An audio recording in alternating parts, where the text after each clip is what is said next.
السلام علیکم ورحمۃ اللہ وبرکاتہ۔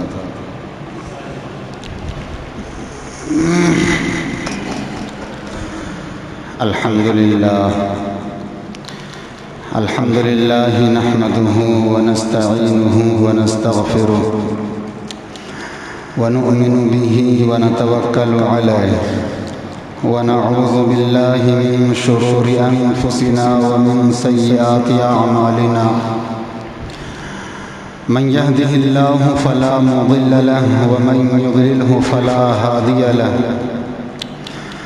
ونشهد أن لا إله إلا الله وحده لا شريك له، ونشهد أن سيدنا وسندنا ونبينا ومولانا محمدا عبده ورسوله. أما بعد، أعوذ بالله من الشيطان الرجيم، بسم الله الرحمن الرحيم. يا أيها الذين آمنوا ادخلوا في السلم كافة ولا تتبعوا خطوات الشيطان إنه لكم عدو مبين. وقال الله تبارك وتعالى في مقام آخر: قد أفلح المؤمنون الذين هم في صلاتهم خاشعون والذين هم عن اللغو معرضون.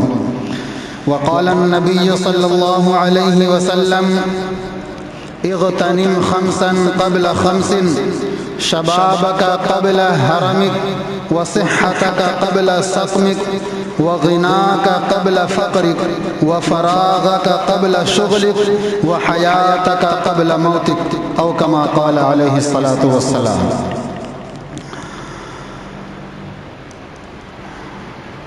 محترم مصلیان کرام،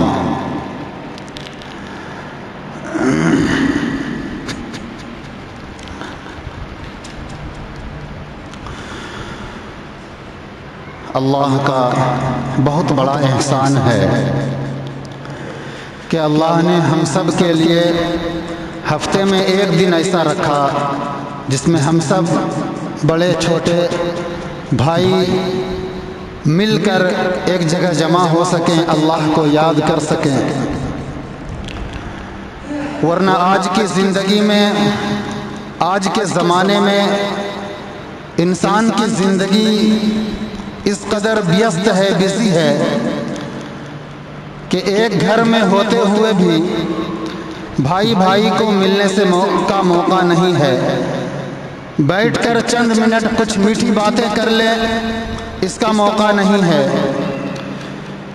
اگر کبھی اتفاق ہوتا ہے کہ ایک بھائی دوسرے بھائی سے بات کرے، یا تو کسی معاملے پر بات کرتا ہے، یا لین دین کچھ بقایا ہو اس پر بات کرتا ہے.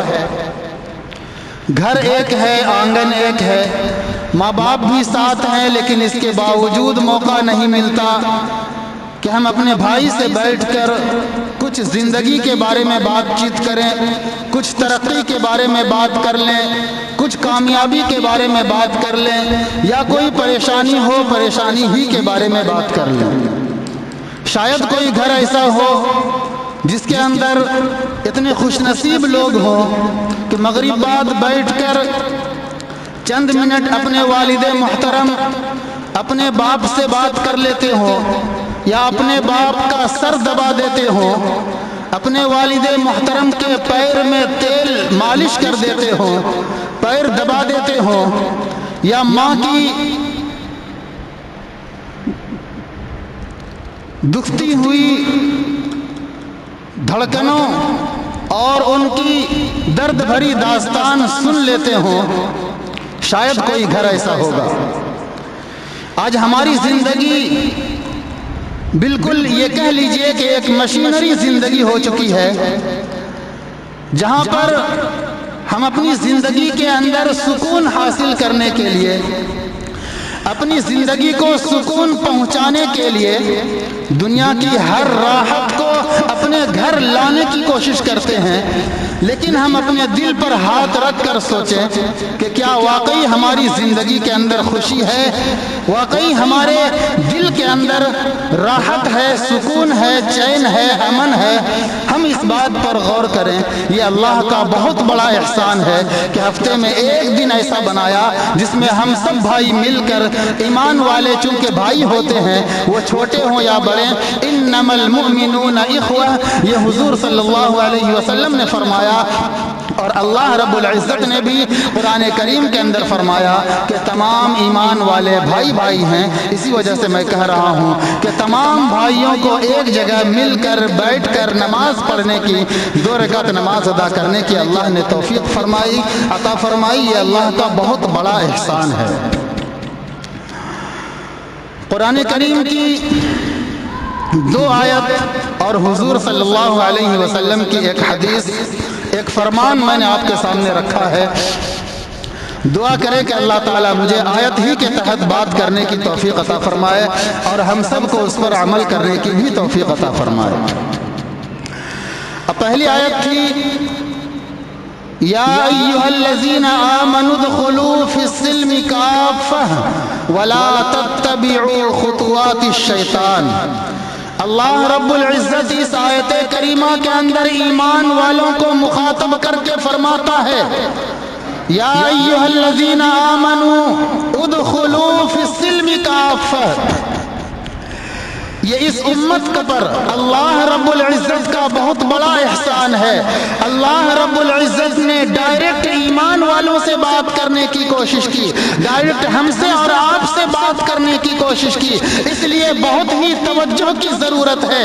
توجہ بالوجہ بھی چاہیے اور توجہ بالقلب بھی چاہیے، دل بھی اللہ کی طرف متوجہ ہو اور دھیان بھی اللہ کی طرف متوجہ ہو، ہماتم متوجہ ہو کر سنیں کہ اللہ رب العزت ہم سے کیا کہتا ہے۔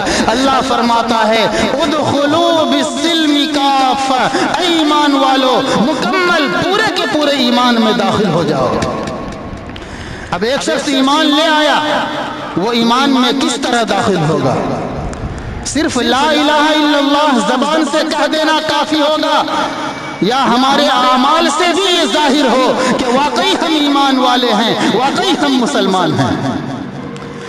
اگر صرف ایمان لے آنا کافی ہوتا، صرف زبان سے یہ کہہ دینا کہ لا الہ الا اللہ محمد الرسول اللہ، اے اللہ ہم تجھے اپنا رب مانتے ہیں، ہم تجھے اپنا معبود مانتے ہیں، اور تیرے محبوب صلی اللہ علیہ وسلم کو ہم اپنا آقا اور اپنا غلام تسلیم کرتے ہیں، ہم اپنا آقا اور اپنا محبوب تسلیم کرتے ہیں، اپنا پیغمبر تسلیم کرتے ہیں، کیا یہ صرف کہہ دینا زبان سے کافی ہوگا، یا ہمارے اعضاء سے بھی ظاہر ہو، ہمارے عمل سے بھی ظاہر ہو، ہمارے دل سے بھی یہ ظاہر ہو، دل کے اندر محمد بستے ہوں، دل کے اندر اللہ بستے ہوں، یہ بھی کافی ہوگا؟ اگر صرف زبان سے لا الہ الا اللہ کہہ دینا کافی ہوتا تو پھر اللہ رب العزت یہ نہ کہتا، یا ایھا الذین آمنوا آمنوا، کہ اے ایمان والو ایمان لاؤ۔ جب پہلے سے ہم ایمان والے ہیں تو پھر ایمان لانے کی کیا ضرورت ہے؟ پتہ چلا کہ ہمارے عمل سے بھی یہ ظاہر ہونا چاہیے کہ ہاں ہم واقعی ایمان والے ہیں۔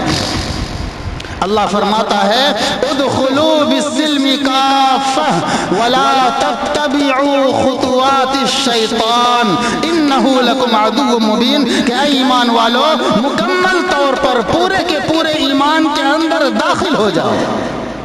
ہماری زندگی کا حال کچھ عجیب ہے، آدھا تیتر آدھا بٹیر والا حال ہے۔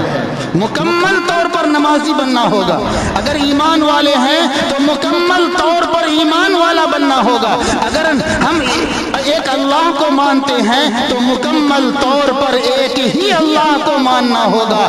ایک اللہ کے علاوہ پریشانی کے وقت میں، آزمائش کے وقت میں، فتنے کے وقت میں، مصیبت کے وقت میں، بیماری کے وقت میں کسی اور کی طرف ہمارا ذہن نہیں جانا چاہیے۔ ہمارے دل میں صرف اللہ بستے ہوں، ہمارے عمل سے بھی یہ بات ظاہر ہو۔ ہم مسلمان تو ہیں لیکن ہماری زندگی کے اندر قرآن نہیں ہے۔ بہت افسوس کا مقام ہے، آج بچے ہوں، نوجوان ہوں، بوڑھے ہوں، ہماری مائیں ہوں، ہماری بہنیں ہوں، ہماری بیویاں ہوں، ہمارے گھر کے جتنے بھی افراد ہیں، ہر ایک کے ہاتھ میں بڑا بڑا فون ہے۔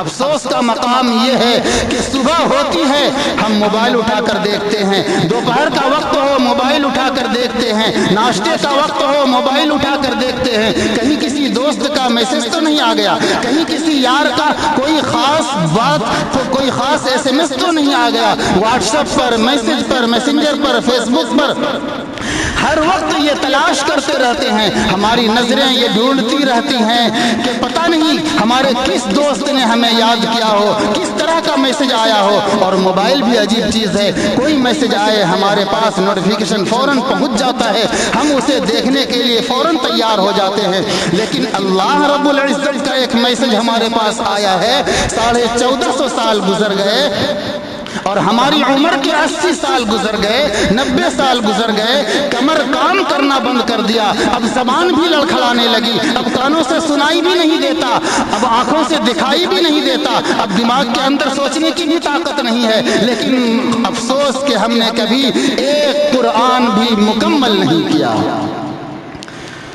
بس ہم ارادے میں رہ جاتے ہیں کہ انشاءاللہ اس جمعہ سے مکمل میں نماز شروع کر کے رہوں گا، آئندہ رمضان سے رمضان کے روزے شروع کر کے رہوں گا، قرآن کی تلاوت شروع کر کے رہوں گا، مکمل کر کے رہوں گا۔ ہمارے نوجوان ساتھی ہوں ان کے بھی دل میں یہی خیال آتا ہے، ہمارے بوڑھے ساتھی ہوں ان کے بھی دل میں یہی خیال آتا ہے۔ ذرا سوچو ان لوگوں کے بارے میں، کتنے ایسے لوگ تھے جنہوں نے یہ اپنے دل کے اندر ارادہ کیا کہ انشاءاللہ آئندہ جمعہ سے یا انشاءاللہ آئندہ مہینے سے یا انشاءاللہ آنے والے رمضان سے میں مکمل شریعت کا پابند بن جاؤں گا، لیکن اللہ کا کرنا کچھ اور ہوا کہ وہ رمضان اس کی زندگی میں آیا ہی نہیں، وہ مہینہ اس کی زندگی میں آیا ہی نہیں، اور وہ قبر کے اندر چلے گئے، وہ ہفتہ اس کی زندگی کے اندر آیا ہی نہیں اور وہ قبر کے اندر چلے گئے۔ میرے محترم بزرگوں، دوستوں، عزیز ساتھیوں، بہت ہی افسوس کا یہ مقام ہے۔ میں دل کی طلب کے ساتھ آپ سے کہنا چاہتا ہوں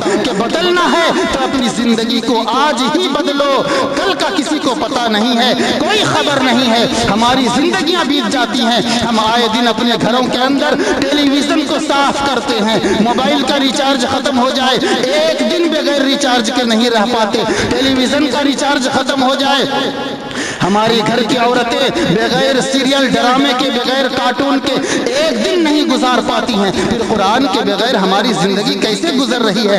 ذرا سوچیں کہ قبر کے اندر ہمارے حالات کیا بننے والے ہیں۔ قبر کے اندر جہاں پر یہی قرآن ہمارا ساتھ دینے والا ہے، یہی نمازیں ہمارے ساتھ جانے والی ہیں، یہ دنیا والے تو ہماری دولت پر نظر رکھتے ہیں۔ ارے ذرا سوچو ان لوگوں کے بارے میں جو بڑے بڑے مالدار تھے، بڑے بڑے خزانوں کے مالک تھے، بڑے بڑے محل یہاں تیار کیے تھے، لیکن جب ان کا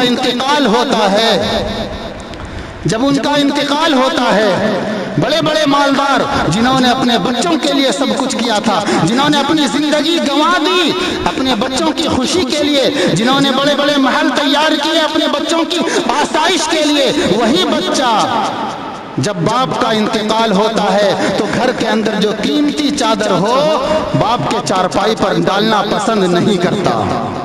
اگر باپ سے حقیقی محبت ہے تو پھر تمہارے پاس جو سب سے قیمتی چادر ہے وہ اپنے باپ کو کیوں نہیں ڈالتے ہو؟ وہی مسجد میں جو سڑی ہوئی چادر رکھی رہتی ہے اسی سے جنازہ ڈھانک دیتے ہو اور کہتے ہو کہ جلدی چلو میرے باپ کے جنازے کو جلدی قبرستان لے چلو۔ کہاں گئی وہ محبت؟ کہاں گئی وہ دولت؟ واقعی اگر ہماری اولاد کو ہم سے محبت ہے تو ہمارے مرنے کے بعد پھر ہمارے جسم کا اتارا ہوا لباس خود کیوں نہیں پہنتی ہے؟ کیوں فقیروں کو دے دیتی ہے؟ پھر ہم اگر مردے کا سامان استعمال نہیں کر سکتے، یہ لوگوں کا ذہن بنا ہوا ہے، یہ بالکل غلط بات ہے۔ ہم مردے کا استعمال